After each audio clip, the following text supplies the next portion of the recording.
घर की बनी हुई समोसा शीट्स के साथ आप इतनी सारी चीज़ें बना के फ्रीज कर सकते हैं। आज हम समोसा शीट्स के साथ काफ़ी सारी चीज़ें बनाने जा रहे हैं, जैसे कि स्प्रिंग रोल्स, 2 किस्म के कागजी समोसे और साथ में बॉक्स पैटीज।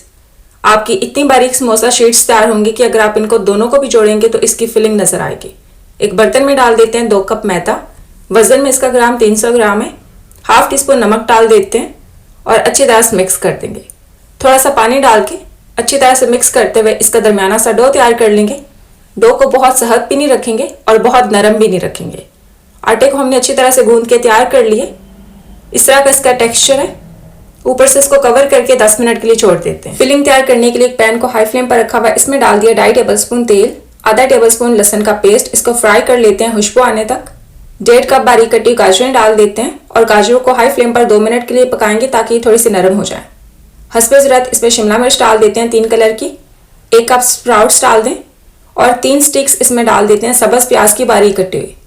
मज़ीद इन सब्जियों को 2 से 3 मिनट के लिए पकाएंगे हाई फ्लेम पर ताकि सारी सब्जियां थोड़ी सी नरम हो जाए। 1.5 टेबलस्पून नींबू का रस डाल देते हैं, इससे बहुत अच्छा टेस्ट आता है। 1.5 टेबलस्पून सोया सॉस डाल देंगे। हस्बे ज़रूरत नमक डाल देते हैं। हाफ टेबलस्पून काली मिर्च का पाउडर डाल दें और आधा किलो इसमें डाल देते हैं उबली हुई चिकन, जिसको हमने श्रेड करके इसमें डाल दिए और स्टफिंग को 2 से 3 मिनट के लिए पकाएंगे हाई फ्लेम पर।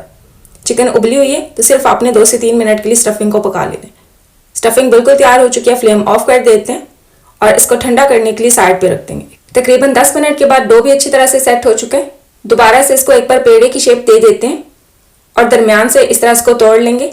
इस तरह आसानी हो जाती है सारे पेड़े तैयार करने में। छोटे साइज का आपने पेड़ा बनाना है। इस डो के साथ आपके तकरीबन 15 पेड़े तैयार हो जाएंगे। पेड़े को आपने थोड़ा सा इस तरह फैला देना है। सरफेस पे रख देते हैं, ऊपर से मैदा छिड़क देंगे और आहिस्ता आहिस्ता साइड पलटते हुए इसको बेल लेते हैं।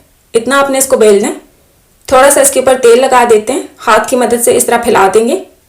थोड़ा सा मैदा छिड़क देते हैं और एक और बेली हुई रोटी इसके ऊपर रख देंगे। रोटी को इसके ऊपर सेट करने के बाद आपने फिर से सेम स्टेप रिपीट करने हैं।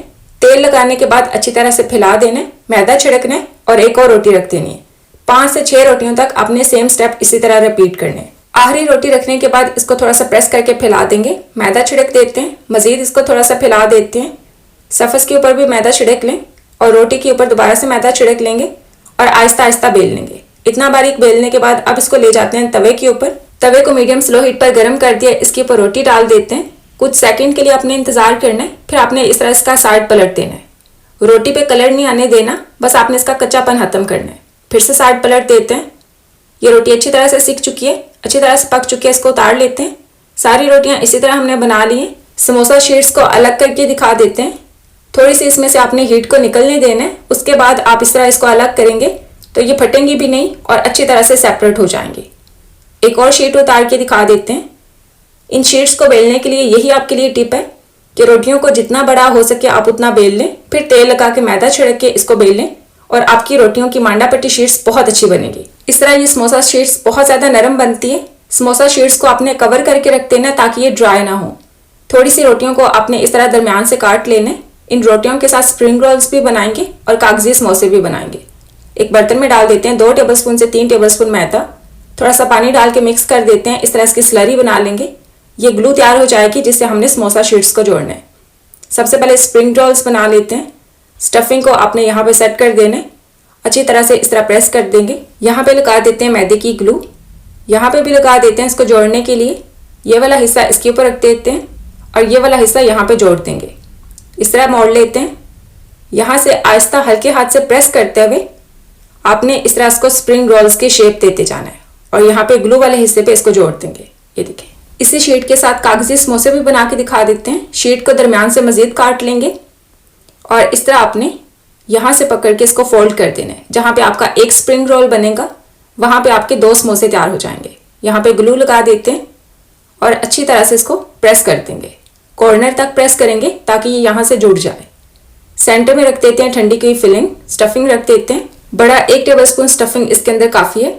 स्टफिंग को प्रेस करने के बाद आपने यहाँ पे ग्लू लगा देनी है। इसके ऊपर भी लगा दिए और ये वाला हिस्सा पकड़ के कॉर्नर्स तक यहाँ पे इसको प्रेस कर देंगे।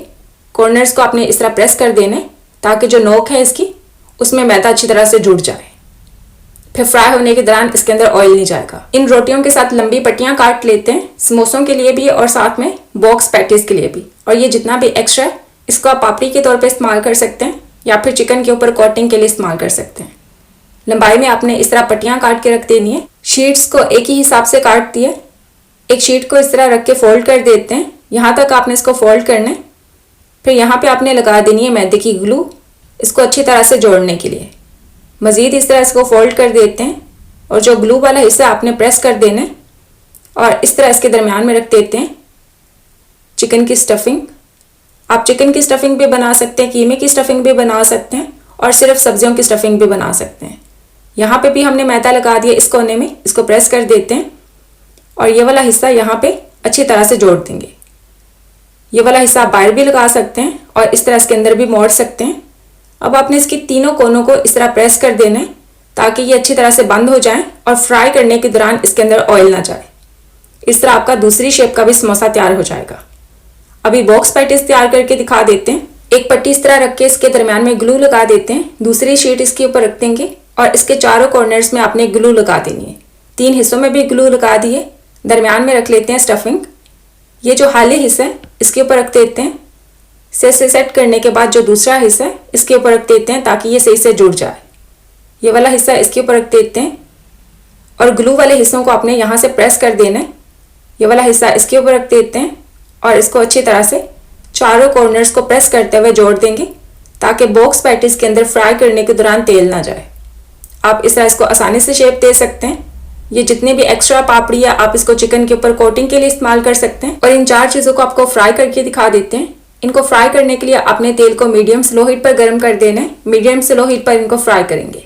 बहुत ज़्यादा गर्म तेल में अगर आप डाल देंगे तो इनके ऊपर बबल्स बन जाते हैं, तो आपने इसी तरह इसको मीडियम स्लो हीट पर फ्राई करना है। इन पे प्यारा सा गोल्डन ब्राउन कलर आ चुके हैं। इनको तेल में से निकाल लेते हैं। ये देखिए इस तरह आपकी बॉक्स पैटी तैयार हो जाएगी। आप इसको चिकन पार्सल्स भी कह सकते हैं और बॉक्स पैटीज भी कह सकते हैं। चिकन की स्टफिंग मैंने सारी चीज़ों के लिए एक ही किस्म की इस्तेमाल की है। मैंने सिर्फ मांडा पट्टी शीट्स की रेसिपी शेयर की है कि आप इस तरीके से इसके साथ काफ़ी सारी चीज़ें बना सकते हैं और एक बॉक्स में डाल के इनको आप फ्रीज भी कर सकते हैं। आप इस तरह घर की बनी हुई समोसा शीट्स बनाएं और अपना फीडबैक मेरे साथ ज़रूर शेयर करें। अपना ख्याल रखें। अल्लाह हाफिज़।